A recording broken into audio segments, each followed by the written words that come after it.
First question में ये कहते हैं हमारे पास 19 टिकट्स है, मतलब 1 है, 2 है, 3, 4, 5, 6, 7, 8, 9, 10, 11, 12, 13, 14, 15, 16, 17, 18 और 19। इनमें से कुछ इवन है, कुछ ऑड है। तो 1 से लेकर 19 तक 10 तो ऑड हो गए और 9 आपके इवन नंबर्स हो गए। काउंट करके देखो। फिर उन्होंने कहा कि इन्होंने 2 टिकट्स निकाले 1 by 1। जब ये बोलते हैं 1 by 1 तो इसका मतलब प्रोबेबिलिटी भी निकलेगी 1 by 1। आप देखो इन्होंने कहा कि हमारे दोनों नंबर्स इवन होने चाहिए। आपने तो 19 में से कोई एक टिकट निकाला था बट वो इवन आया, दैट मीन्स वो 10 इवन नंबर्स में, 10 नहीं सॉरी 9 इवन नंबर्स में से कोई एक आया है। तो वो 9 में से कोई एक आया। देन उन्होंने रिमेनिंग 18 में से कोई एक नंबर निकाला, वो अगेन इवन आया। तो इवन कितने बचे थे? 8। और यही होगी इसकी प्रोबेबिलिटी। सेकंड क्वेश्चन में कहते हैं कि आज से 20 साल बाद हस्बैंड के जिंदा रहने की प्रोबेबिलिटी 0.8 है और वाइफ के जिंदा रहने की प्रोबेबिलिटी 0.9 है। ठीक है, पार्शियलिटी नहीं है, ये सच्चाई है।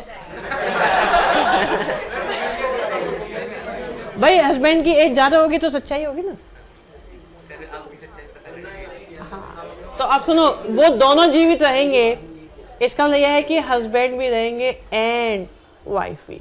देखिए एक होती है इंडिपेंडेंट इवेंट्स। इंडिपेंडेंट इवेंट्स ये होते हैं जब एक की प्रोबेबिलिटी का दूसरे पर इंपैक्ट नहीं पड़ता। अब यहाँ पर थोड़ा इमोशनल टच को साइड में रखो। एक मैंने कहा भी देखो हस्बैंड के जिंदा या ना रहने से या ज्यादा जीने से वाइफ की लाइफ पे कोई फर्क नहीं पड़ेगा। वो कह रहा है नहीं सर फर्क पड़ता है। अब देखो फर्क पड़ता है वाली बात अलग है, वो काफी इमोशनल होकर सोच रहा था, बट हमारे हिसाब से यही कि भाई हस्बैंड अपनी जिंदगी जी रहे और वाइफ अपनी जिंदगी जी रहे। ठीक है, उनकी प्रोबेबिलिटी जिसकी आई है उसकी लिखी हुई है देखो। बट ये है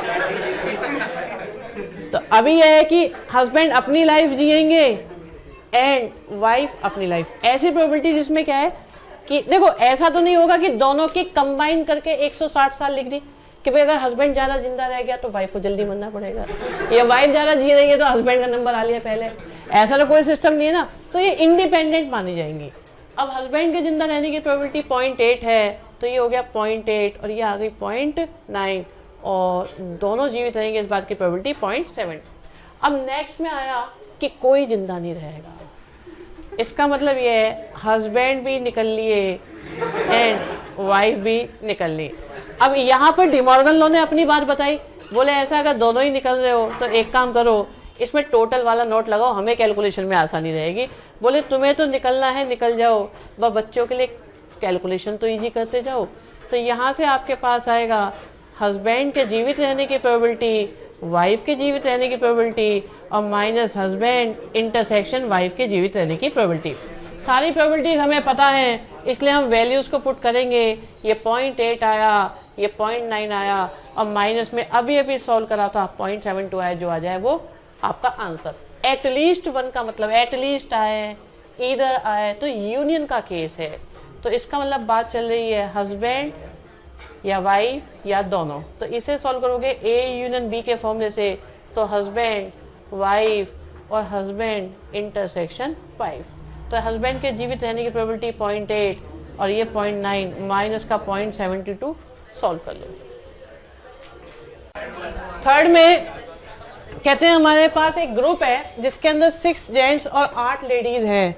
तो हमें प्रोबेबिलिटी फाइंड करनी है कि उन्होंने 5 पर्सन्स को सेलेक्ट करा और वो जो एक कमेटी बनी है उसमें 3 लेडीज और 2 जेंट्स हो। देखो आपने तो 14 में से कोई 5 सेलेक्ट करे होंगे बट 3 लेडीज आई हैं, तो इसका मतलब 8 में से 3 तो लेडीज एंड 6 जेंट्स में से कोई 2 जेंट्स सेलेक्ट हुए हैं। फोर्थ क्वेश्चन में हमें 4 पर्सन्स को सेलेक्ट करना है from 3 man 2 women and 4 children, और इनमें से एग्जैक्टली 2 चिल्ड्रन होने चाहिए। तो आप देखो आपके पास टोटल है 5, 4, 9 और आपको इसमें से चाहिए 4 पर्सन्स को सिलेक्ट करना है। 2 चिल्ड्रन होने चाहिए, तो भाई 4 में से 2 तो हमने चिल्ड्रन सेलेक्ट कर लिए। अभी कितने और चाहिए? 2 और चाहिए। तो वो क्या आएंगे? इनमें से कोई आएंगे, मतलब 5 में से कोई 2। फिफ्थ क्वेश्चन में इन्होंने ये बताया है कि ए सच बोलता है इस बात की प्रोबेबिलिटी 55% है, बी सच बोलता है इस बात की प्रोबेबिलिटी 75% है। कहते हैं फॉर द सेम फैक्ट वो कॉन्ट्राडिक्ट कर रहे हैं एक दूसरे को, हमें इस बात की प्रोबेबिलिटी फाइंड करनी है। देखिए कॉन्ट्राडिक्ट का मतलब ये हो गया, एक तो आप प्रोबेबिलिटी को जरा थोड़ा अलग तरीके से बोलेंगे कि हम दो ही केस में डील करेंगे, हाँ या ना।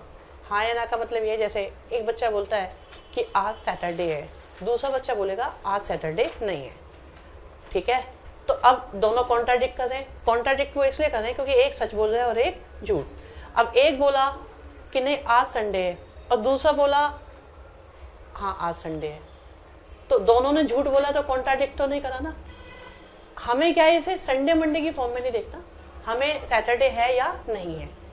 दोनों ने बोला सैटरडे नहीं है, तो क्या कॉन्ट्राडिक्ट कर रहे हैं? दोनों नहीं कर रहे, जबकि दोनों झूठ बोल रहे हैं, कॉन्ट्राडिक्ट नहीं कर रहे। अच्छा दोनों ने बोला सैटरडे है, क्या ये कॉन्ट्राडिक्ट कर रहे हैं एक दूसरे को?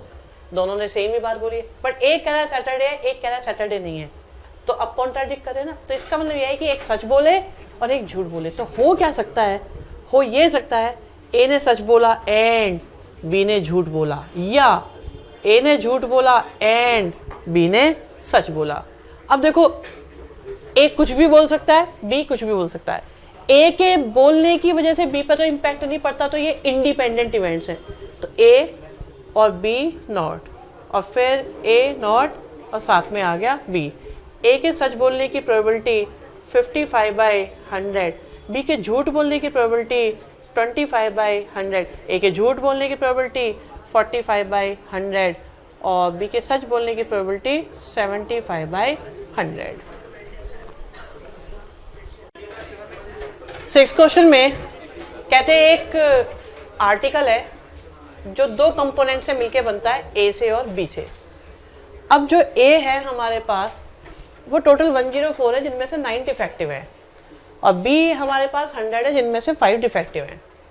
अब उन्होंने वो आर्टिकल बनाया, आर्टिकल बनाने के लिए उन्होंने ए पार्ट को भी लगाया, बी पार्ट को भी लगाया, और हमारा आर्टिकल डिफेक्टिव नहीं है। तो हम ये बोलेंगे इसका मतलब भाई हमारा ए भी डिफेक्टिव नहीं था एंड हमारा बी भी डिफेक्टिव नहीं है। अच्छा ए खराब हो रहा है, इसका मतलब ये तो नहीं है कि बी भी खराब होगा। ए का डिफेक्टिव होना एक अलग इवेंट है, बी का डिफेक्टिव होना एक अलग इवेंट है। अब देखो ए डिफेक्टिव नहीं है, ये तो डिफेक्टिव वाले हैं, तो नॉट डिफेक्टिव में कितने आ जाएंगे 95/104। बी भी डिफेक्टिव नहीं है तो 95/100 ये आपका आंसर। 7 क्वेश्चन में ये बताते हैं कि एक टीचर सरप्राइज टेस्ट लेते हैं जनरली, और उनके सरप्राइज टेस्ट लेने की प्रोबेबिलिटी 1/5 है, ठीक है। अब एक स्टूडेंट 2 बार एब्सेंट हो गया है, तो प्रोबेबिलिटी इस बात की निकालो कि उसने कम से कम एक टेस्ट तो मिस करा है। अब देखो हो क्या सकता है, हो क्या सकता है, हो ये सकता है कि उसने वो पहले दिन एब्सेंट हुआ और उस दिन टेस्ट हो गया, पहली एब्सेंट में टेस्ट हो गया एंड उसकी दूसरी एब्सेंट में भी टेस्ट हो गया, या पहली एब्सेंट में टेस्ट नहीं हुआ बट उसकी दूसरी एब्सेंट में टेस्ट हो गया, या उसकी पहली एब्सेंट में टेस्ट हुआ और उसकी दूसरी एब्सेंट में टेस्ट नहीं हुआ, या पहली एब्सेंट में भी टेस्ट नहीं हुआ और दूसरी एब्सेंट में भी टेस्ट नहीं हुआ। इससे अलग कुछ और हो सकता है। अब उन्होंने क्या बोला है, उसने कम से कम एक टेस्ट मिस किया है, तो टेस्ट हुआ है तो उसने मिस करा है, यहाँ पे भी उसका सेकंड टेस्ट मिस हुआ है, यहाँ पर भी, यहाँ पे नहीं हुआ, तो इसका मतलब हमें ये निकालना है। समझ में, हमेशा सारे केस सोचने चाहिए। 3 है 1 माइनस करके, हाँ। अब देखो हमें ये निकालना है और इन चारों की प्रोबेबिलिटी का सम हमेशा होता है हमारे पास 1। अब मुझे ये 3 निकालने हैं, तो मैं क्या कर सकता हूँ, इसे सॉल्व करने के लिए 1 माइनस ये कर सकता हूँ, ठीक है। अब देखो पहला टेस्ट और दूसरे टेस्ट इंडिपेंडेंट है, तो पहला टेस्ट नहीं हुआ है इस बात की प्रोबेबिलिटी 4/5, दूसरे एब्सेंट में भी टेस्ट नहीं हुआ है क्योंकि टेस्ट होने की प्रोबेबिलिटी 1/5 है, ना होने की 4/5, और ये आ गया आपके पास 9/25। 7-8 क्वेश्चन में कहते हैं कैंडिडेट गया कंपनी में, उसे मिला के उस फर्स्ट कंपनी में 12 कैंडिडेट थे टोटल, सेकंड में गया इंटरव्यू के लिए, वहां पे 15 टोटल हो गए, और जब थर्ड में गया तो वहां पे टोटल 10 थे। अब वो भी अपना इंटरव्यू देके आए, बाकी भी इंटरव्यू देके आए, वो कहते हैं भाई उसका कम से कम एक कंपनी में सिलेक्शन जरूर हुआ होगा। हो क्या क्या सकता है, हम ये सोचेंगे। टोटल प्रोबेबिलिटी ये कहती है कि आप सारे केसेस को कंसीडर करें, फिर उसके बाद जिसकी रिक्वायरमेंट है आप उसे सॉल्व कर लें। हो ये सकता है कि वो फर्स्ट कंपनी में सेलेक्ट हुआ हो, सेकंड में सेलेक्ट हुआ हो, थर्ड में भी सेलेक्ट हो गया हो, ऐसा हो सकता है। या वो फर्स्ट में सेलेक्ट हुआ, सेकंड में सेलेक्ट हुआ, थर्ड में रिजेक्ट हो गया। या वो फर्स्ट में सेलेक्ट हुआ, सेकंड में रिजेक्ट हुआ, थर्ड में सेलेक्ट हुआ। या वो फर्स्ट में रिजेक्ट हुआ, सेकंड में सेलेक्ट हुआ, थर्ड में सेलेक्ट हुआ। या वो फर्स्ट में सेलेक्ट हुआ, सेकंड में रिजेक्ट हुआ, थर्ड में भी रिजेक्ट हो गया। या वो फर्स्ट में सेलेक्ट हुआ, सेकंड में सेलेक्ट हुआ और फर्स्ट और थर्ड में रिजेक्ट हो गया। या वो फर्स्ट में रिजेक्ट हुआ, सेकंड में रिजेक्ट हुआ और थर्ड में सेलेक्ट हो गया। या वो फर्स्ट में भी रिजेक्ट हुआ, सेकंड में भी रिजेक्ट हुआ और थर्ड में भी रिजेक्ट हो गया। क्योंकि हमने सारे केस लिखे हैं इसलिए इसे टोटल प्रोबेबिलिटी बोलेंगे और इन सबका सम मिला के होगा 1। हमें प्रोबेबिलिटी निकाली कि वो कम से कम एक में सेलेक्ट हुआ है, एक में सेलेक्ट हुआ है कम से कम एक, कम से कम एक, कम से कम एक, कम से कम एक, कम से कम एक, कम से कम एक, कम से कम एक। हमें ये सारी प्रोबेबिलिटी निकालनी है। तो आपको लगता है ये सारी हम निकालने वाले हैं? इन सबको निकालने के लिए हम लोग क्या करेंगे, माइनस कर देंगे। ठीक है, अब देखो, अब फर्स्ट कंपनी को क्या पता सेकंड में क्या हो रहा है, तो इसका लिए इंडिपेंडेंट इवेंट्स हैं। तो वो फर्स्ट में रिजेक्ट हुआ, सेकंड में रिजेक्ट हुआ और थर्ड में भी रिजेक्ट हुआ। फर्स्ट में सेलेक्ट होने की प्रोबेबिलिटी 1/12 है, तो रिजेक्ट होने की 11/12, 14/15 और 9/10। देखो इसका मतलब ये है कि उसे छोड़ के 11 में से कोई एक सेलेक्ट हुआ है, उसे छोड़ के कोई 14 में से सेलेक्ट हुआ है, उसे छोड़ के कोई 9 में से सेलेक्ट हुआ है, वो सेलेक्ट नहीं हुआ। ऐसे 1 में से माइनस करेंगे तो ये सारी प्रोबेबिलिटी हमारी निकल आ जाएगी। 9 क्वेश्चन में ये बताया गया है कि अगर ए को बंदूक दी जाए तो वो 5 में से 4 बार निशाना सही लगाता है, बी को बंदूक दी तो 4 में से 3 उसके शॉट निशाने पे लगते हैं और सी के 3 में से 2 और बी के 4 में से 3। अब सबको गन दे दी गई है तो उन्होंने हिट किया। अब हमें ये बताना है कि कम से कम 2 निशाने सही लगे हैं।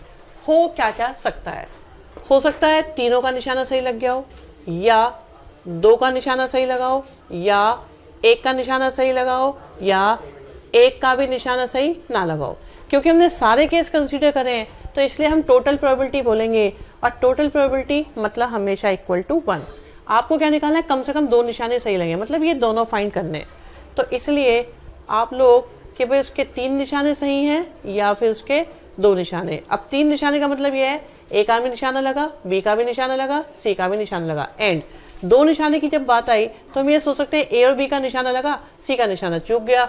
या ऐसा हो सकता है कि ए का निशाना लगा, बी का निशाना नहीं लगा और सी का निशाना लग गया। या ऐसा भी हो सकता है ए का निशाना नहीं लगा, बी का निशाना लगा और सी का निशाना लगा। ठीक है, अब भाई ए का निशाना लग रहा है या नहीं लग रहा है इस बात से बी पे क्या फर्क पड़ा है, बी अपना निशाना लग रहा है, ए अपना निशाना लगा रहा है। तो हम ये कह सकते हैं ये इंडिपेंडेंट इवेंट्स हैं। अगर ये इंडिपेंडेंट इवेंट्स हैं तो P A, P B, P C, फिर आया आपके पास पी ए, पी बी और पी सी, फिर आ जाएगा P C not, P A, P B not और पी सी, फिर आपके पास आया P A not, P B और पी सी। ठीक है, ए का निशाना लगेगा, इस बात की प्रोबेबिलिटी 4/5, 3/4 और 2/3, 4/5, 3/4 और निशाना नहीं लगा 1/3। ये आ गया निशाना लगा 4/5, 1/4 और 2/3। ए का निशाना नहीं लगा 1/5, 3/4 और 2/3। 10th क्वेश्चन में एक बॉक्स में 100 बोल्ट्स हैं और 50 नट्स हैं, उनमें से 50% रस्टेड हैं। तो देखो 100 में से 50 रस्टेड हो गए, 50 नॉन रस्टेड, और नट भी 50% रस्टेड है तो 25 रस्टेड है, 25 ओके हैं, बिल्कुल फाइन है, कोई प्रॉब्लम नहीं उनमें। अब उन्होंने एक बोल्ट को पिक किया और हमें ये बताना है कि या तो बोल्ट है वो, उन्होंने उसमें से निकाले 2 ऑब्जेक्ट्स, और वो दोनों ऑब्जेक्ट्स या तो बोल्ट है या रस्टेड है। ये इंटरेस्टिंग है। तो आप देखो ए यूनियन बी का फॉर्मूला क्या होता है, ए बी और ए इंटरसेक्शन बी। ध्यान से देखिएगा, आपने तो टोटल 150 में से 2 ऑब्जेक्ट्स निकाले, दोनों क्या निकले वो बोल्ट। तो बोल्ट मतलब वो कहां से आए, इन 100 में से कोई 2। फिर रस्टेड की बात आती है, तो आपने तो टोटल 150 में से कोई 2 ऑब्जेक्ट्स निकाले, वो रस्टेड है। देखो ये भी रस्टेड है, ये भी रस्टेड है, तो इसका मतलब वो इन 75 रस्टेड ऑब्जेक्ट्स में से कोई 2 है। आपने तो 150 में से कोई 2 ऑब्जेक्ट्स निकाले, वो बोल्ट भी आए रस्टेड भी आए, तो बोल्ट भी हो रस्टेड भी हो, ऐसे कितने हैं 50, इसका मतलब वो इन 50 में से कोई 2 आए। 13 क्वेश्चन, बात एक पुलिस और डेकोरेट की हो रही है।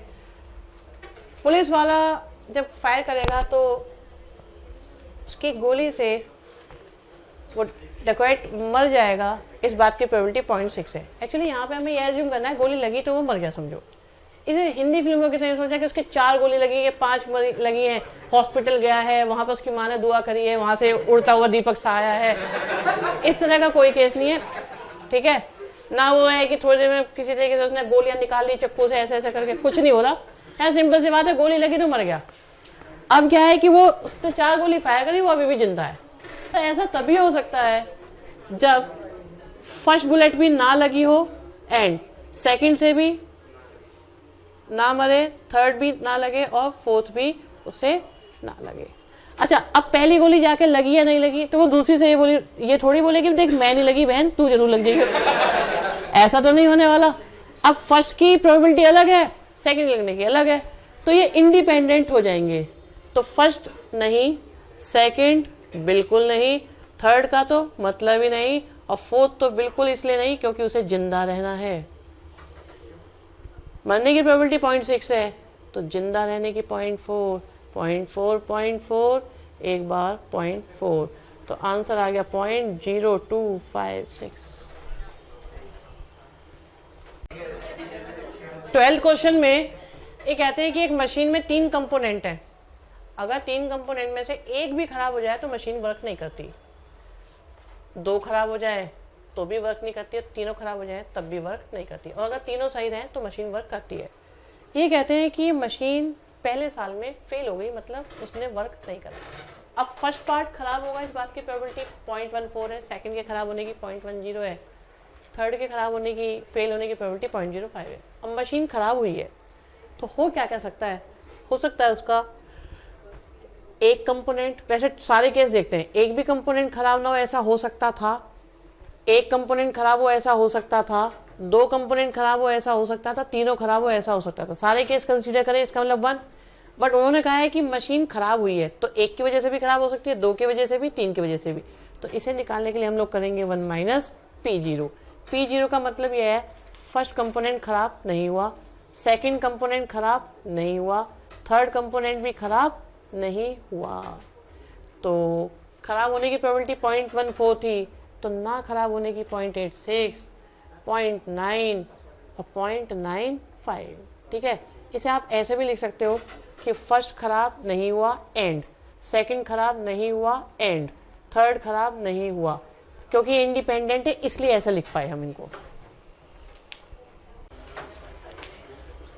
क्वेश्चन में दिया हुआ है कि हस्बैंड 30% केसेस में झूठ बोलते हैं, वाइफ 35% केसेस में झूठ बोलते हैं।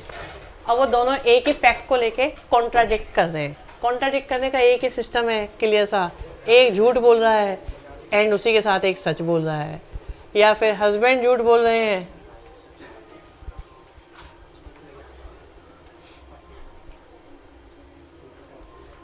तो दोनों के सच या झूठ बोलने की प्रोबेबिलिटी इंडिपेंडेंट है, किसी पे किसी का कोई फर्क नहीं पड़ता। तो ये आपके पास आ गया हस्बैंड के झूठ बोलने की प्रोबेबिलिटी है 30%, तो ये हो गया 30/100। इन्होंने झूठ नहीं बोला, इसका मतलब इन्होंने सच बोला। 65/100, इन्होंने झूठ नहीं बोला। 70/100, झूठ बोल दिया। 35/100।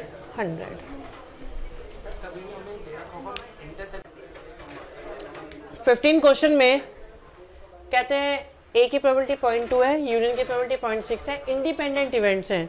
तो हम जानते हैं P A union B equal to होता है P A plus P B minus P A intersection B.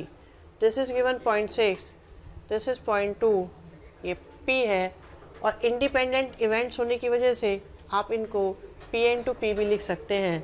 यहाँ आया 0.4 है, ये पी है, 0.2 है, पी है, तो आया 0.8 पी और 0.4, और पी की वैल्यू आ गई 1/2।